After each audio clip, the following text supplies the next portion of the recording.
Students interior design भी एक developing field है जिसके अंदर डिज़ाइन प्रोसेस इस्तेमाल होता है और इसको भी अप्लाइड आर्ट्स में कंसिडर किया जाता है क्योंकि आर्किटेक्चर के साथ ये इंटीग्रेटेड आर्ट फॉर्म है। जहाँ पे कंस्ट्रक्शन होती है वहाँ पे आप एक्सटीरियर तो आर्किटेक्चरल डिज़ाइन में देख लेते हैं, लेकिन जो इंटीरियर डिज़ाइन होता है वो इंटायरली एक डिफरेंट फील्ड है क्योंकि इंटीरियर डिज़ाइन में जो उस बिल्डिंग के अंदर जो एक्सपीरियंस आपको होता है वो उसकी कंसिडरेशंस को इम्पॉर्टेंट समझा जाता है। इंटीरियर डिज़ाइन में डिफरेंट एलिमेंट्स और प्रिंसिपल्स ऑफ डिज़ाइन इस्तेमाल होते हैं।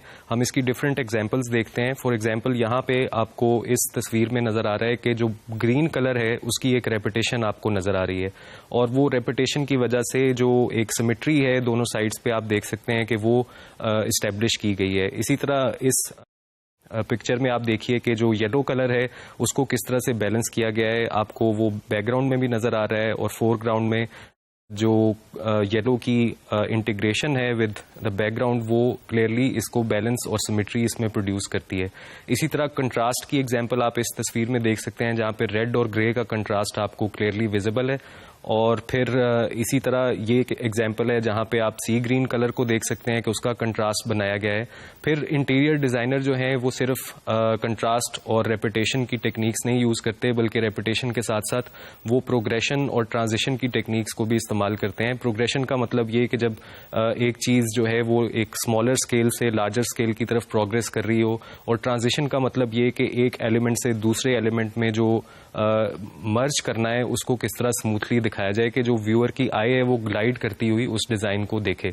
जो इंटीरियर डिज़ाइनर्स होते हैं इनका जो बेसिक एम होता है वो खूबसूरती होता है उस इंटीरियर की, लेकिन उसके साथ साथ एक फंक्शनल एस्पेक्ट को भी जहन में रखा जाता है कि अगर वो लिविंग रूम है तो फिर उसकी इंटीरियर डेकोरेशन फ़र्क स्टैंडर्ड्स पे की जाती है, बेडरूम की फ़र्क स्टैंडर्ड्स पे की जाती है, और उसमें देखना ये होता है कि जो उस कमरे की जो उस कमरे का यूज़ है उस यूज़ को जहन में रखते हुए डिज़ाइन एलिमेंट्स को कंसिडर किया जाता है। फिर इसके अलावा एक और इम्पॉर्टेंट एरिया है जो हमने म्यूरल में डिस्कस किया था, वो ये था कि जो आर्किटेक्चरल एलिमेंट्स हैं उस बिल्डिंग के उनको किस तरह से इस आर्ट फॉर्म में कंबाइन किया जाएगा।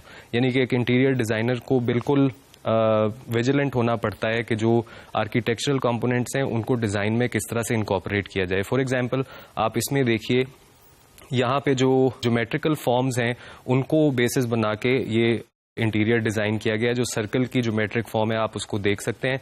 और फिर एक और एग्जांपल हम देखते हैं जहाँ पे डीकंस्ट्रक्शनिज्म की थ्योरी हमें नज़र आती है। इसमें जो स्टैंडर्ड सिमेट्री के प्रिंसिपल्स हैं उनको ब्रेक किया गया है, बल्कि आपको ये एसिमेट्रिकल दिखाई देता है। उसके बाद ये एग्जाम्पल में आप देखिए कि इसमें जो म्यूज़िक है वो इंस्पिरेशन है और उसमें एक कीबोर्ड के हारमोनियम के नोट्स को दिखाया गया है। छत के साथ आप देख सकते हैं रूफ के साथ किस तरह से ये इंस्पिरेशन ड्रॉ की गई है। फिर डिफरेंट आर्ट मूवमेंट्स जो हैं उनसे भी इंटीरियर डिज़ाइनर्स जो हैं वो इंस्पिरेशन ड्रॉ करते हैं। आप इस पिक्चर में देख सकते हैं कि ये बरोक जो मूवमेंट थी आर्ट की जिसमें ड्रामा, थिएट्रिकलिटी और कलर की एक इंटेंस यूजेज होती थी उसको इसमें दिखाया गया है। और इस इंटीरियर डिज़ाइन में जो बरोक फीचर है वो आपको क्लियरली नज़र आता है। फिर ये पोस्ट मॉडर्न की एक एग्जांपल देखिए जहाँ पे कलर की एक पूरी स्कीम आपको दीवार पे नज़र आती है जो कि पोस्ट मॉडर्न एलिमेंट है क्योंकि कलर्स को इस तरह से 20th सेंचुरी के बिल्कुल आखिर में आके इस्तेमाल करना शुरू किया गया है। फिर आप एक और एग्जाम्पल देख सकते हैं जिसके अंदर जो ज्योमेट्रिकल फॉर्म है और जो प्रोग्रेशन है वो आपको कंबाइंड नज़र आता है। तो ये जो डिफरेंट एग्जाम्पल्स हमने देखी हैं इंटीरियर डिज़ाइन के हवाले से, इससे हमें पता चलता है कि एक स्टूडेंट की जो क्रिएटिविटी है उसको जब आपने बढ़ाना है तो फिर आप उसको real experience of art form की तरफ लेके जाएं।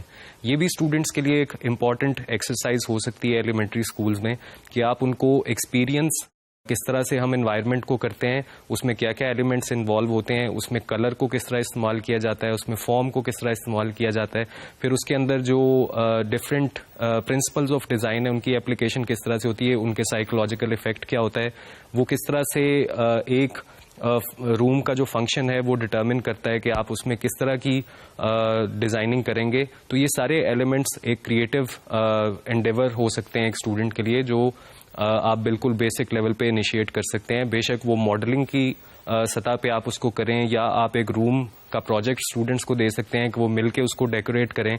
उसमें वो ये ख्याल रखें कि ये रूम का फंक्शन क्या है, उसमें वो ये ख्याल रखें कि कौन से प्रिंसिपल्स और एलिमेंट्स ऑफ डिज़ाइन वो इस्तेमाल कर रहे हैं। और फिर आप उसकी असेसमेंट कर सकते हैं कि उनकी जो क्रिएटिव कैपेबिलिटीज़ हैं वो किस तरह से इंटीरियर डिज़ाइन में मैनिफेस्ट होती हैं। तो ये एक इम्पॉर्टेंट डिज़ाइन का डिसिप्लिन है जो एलिमेंट्री स्कूल्स में प्रैक्टिस किया जा सकता है, और इसकी डिफरेंट आप असाइनमेंट्स बना सकते हैं, डिफरेंट एक्सरसाइजेज हो सकती हैं, और इसकी एवेल्युएशन के रिजल्ट में स्टूडेंट की जो क्रिएटिव एबिलिटी है टू इंटरेक्ट विद एनवायरनमेंट और फिर एनवायरनमेंट किस तरह से उसको इन्फ्लुएंस करता है, वहाँ पे आप उसके जहन का इस्तेमाल देख सकते हैं।